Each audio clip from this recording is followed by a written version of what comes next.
dans le Nord, où il y a eu davantage d'arrêts de procédure. Merci, M. le député d'Acadie, pour 19 minutes 36 secondes, s'il vous plaît.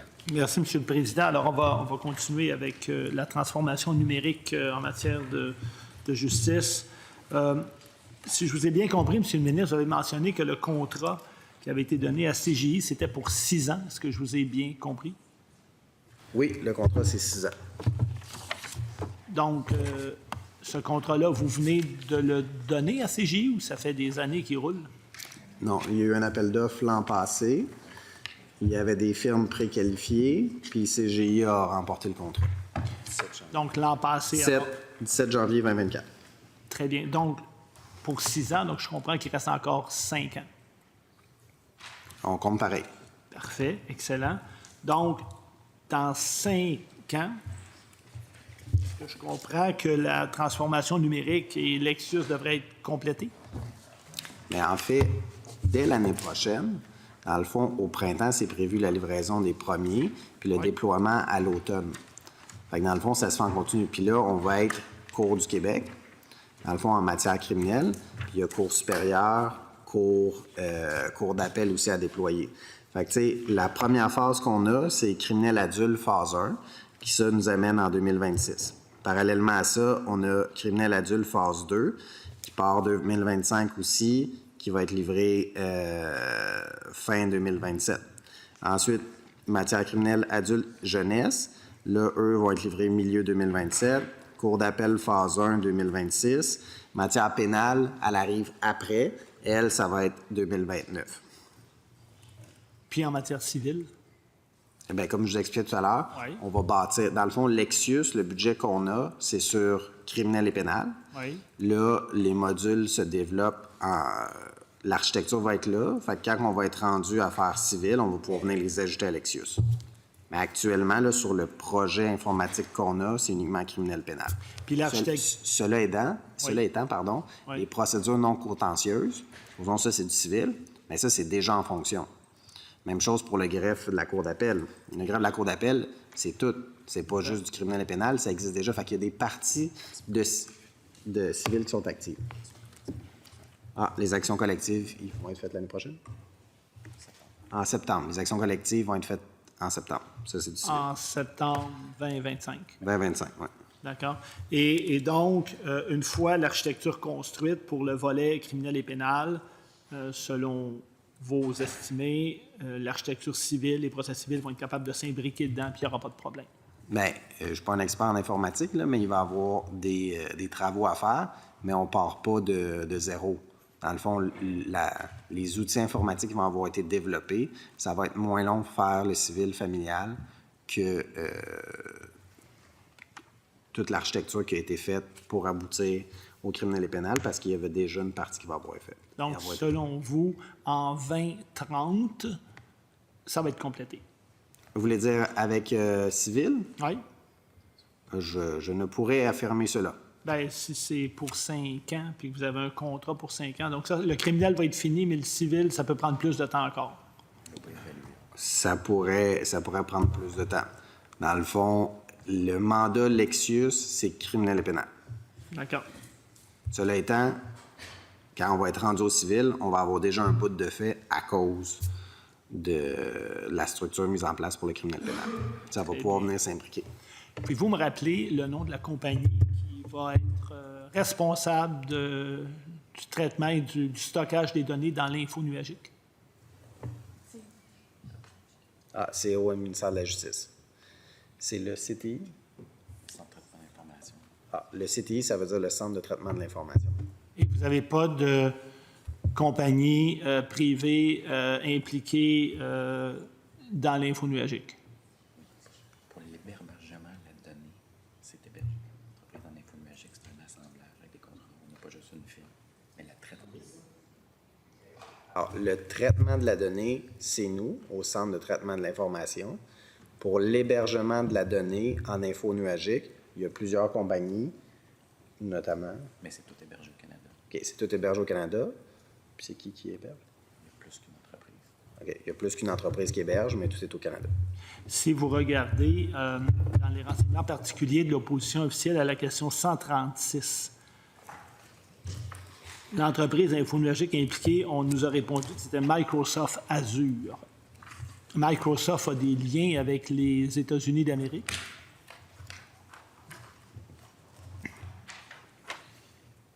Mais c'est élargi 100%. J'ai 100% au Canada. C'est une exigence Par Microsoft Azure. dans une partie des données. Il y a une partie des données, oui. Puis quelles sont les garanties que vous avez que ces données-là ne seront pas accessibles par les États-Unis d'Amérique? Des garanties contractuelles. C'est des garanties contractuelles.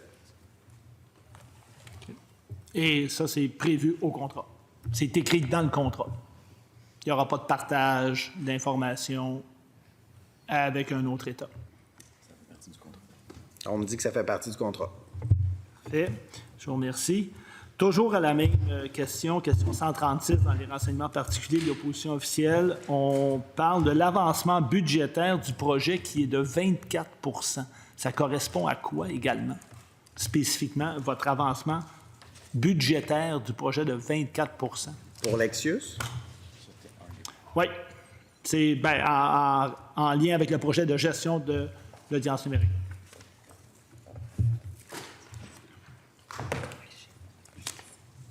donc c'est sûr qu'en termes de décaissement, on décaisse progressivement. Donc, sur le montant total, Lexius, c'était une partie du 500 millions. Puis, dans le fond, on décaisse au fur et à mesure que le tout est livré. Et donc, je comprends que ça correspond à votre décaissement de 24 C'est 24 du décaissement? Est-ce que Sur c'est- Lexius total, Non, ça, c'est un projet en particulier. ça, on nous dit que c'est un projet en particulier. C'est le projet. Projet 5. Donc, c'est lequel projet, M. le ministre? OK.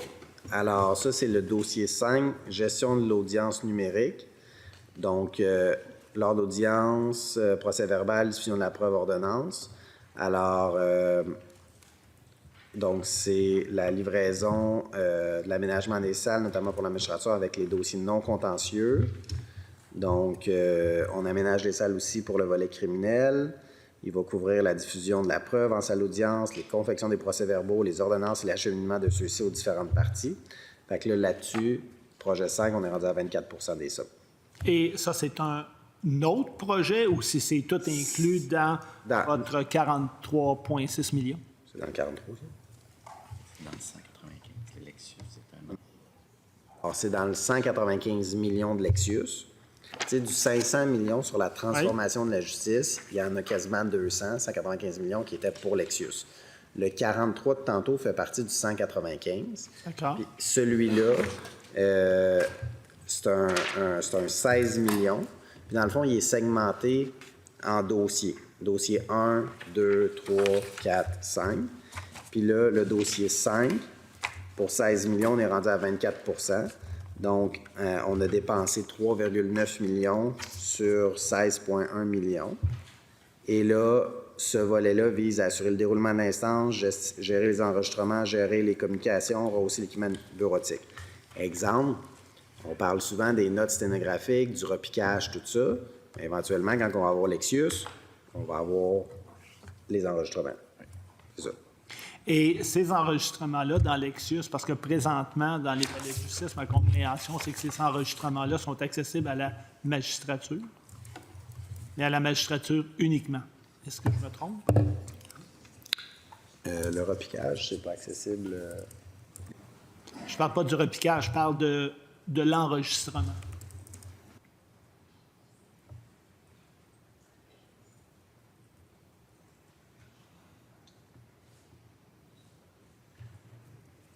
Les parties ont accès à l'enregistrement par le biais du repiquage. Oui, quand ils le demandent, mais ma compréhension, c'est que la magistrature a accès directement à l'enregistrement. La réponse est oui. D'accord.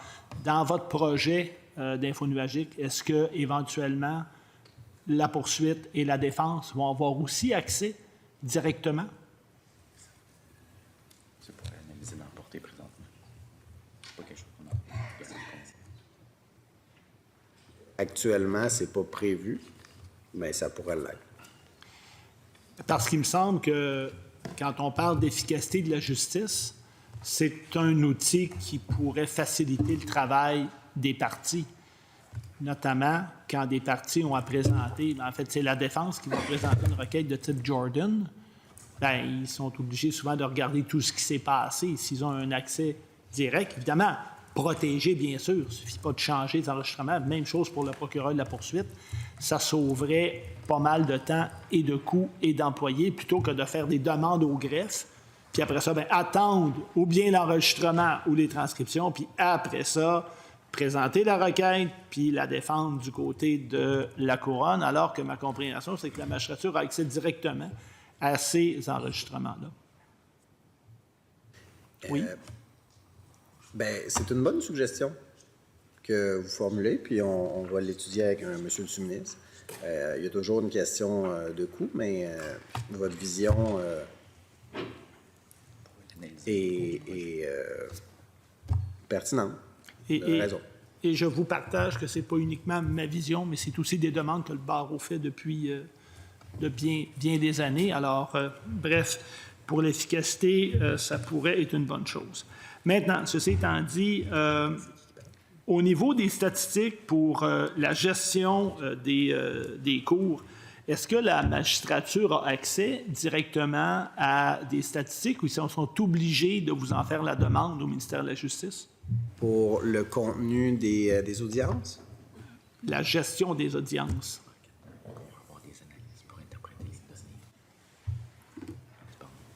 Vous, ce que vous voulez savoir, c'est, supposons, dans le fond, les enregistrements à qui doivent faire la demande dans la salle de cours?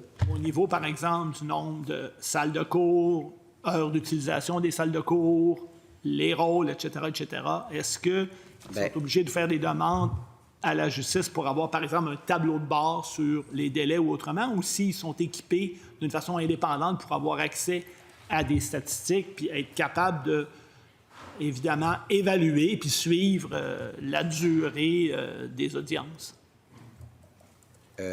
Exemple pour l'assignation Oui. des juges, ils ont leur propre système. Ou est-ce que c'est les juges qui ont uniquement accès?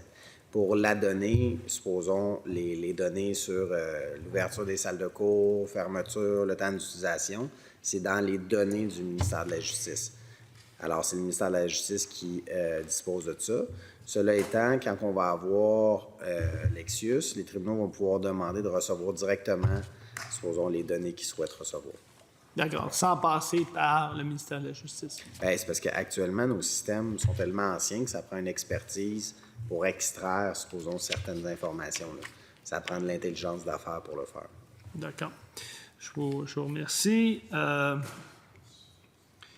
Parlons maintenant du greffe numérique qui a été évidemment mis en place par une loi, n'est-ce pas, que vous avez présentée pour les notaires.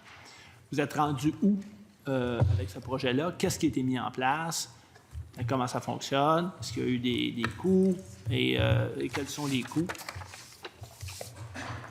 Donc, pour les notaires, ça fait suite au projet de loi 37, me semble, oui, c'est ça? 34. Donc, c'est la Chambre des notaires qui poursuit le développement du greffe central numérique. Donc, il y a certains notaires qui devraient commencer à avoir accès au greffe central numérique d'ici l'automne. Et on va pouvoir rédiger un règlement prévoyant une modalité d'accès pour le déploiement progressif du greffe central. Donc, c'est la Chambre qui est chargée de déployer ça. Et la Chambre va être en mesure de le déployer puis d'avoir les fonds grâce au fonds d'études notariales? Oui, on avait indiqué, vous vous souviendrez, là, dans le projet de loi qu'il pouvait utiliser le fonds d'études notariales pour développer tout ça. Et vous avez fait aussi récemment une annonce avec le barreau pour un investissement de plusieurs millions pour l'accès à la justice. Puis il y a une partie de l'argent qui provient du fonds d'études notariales également. Oui, dans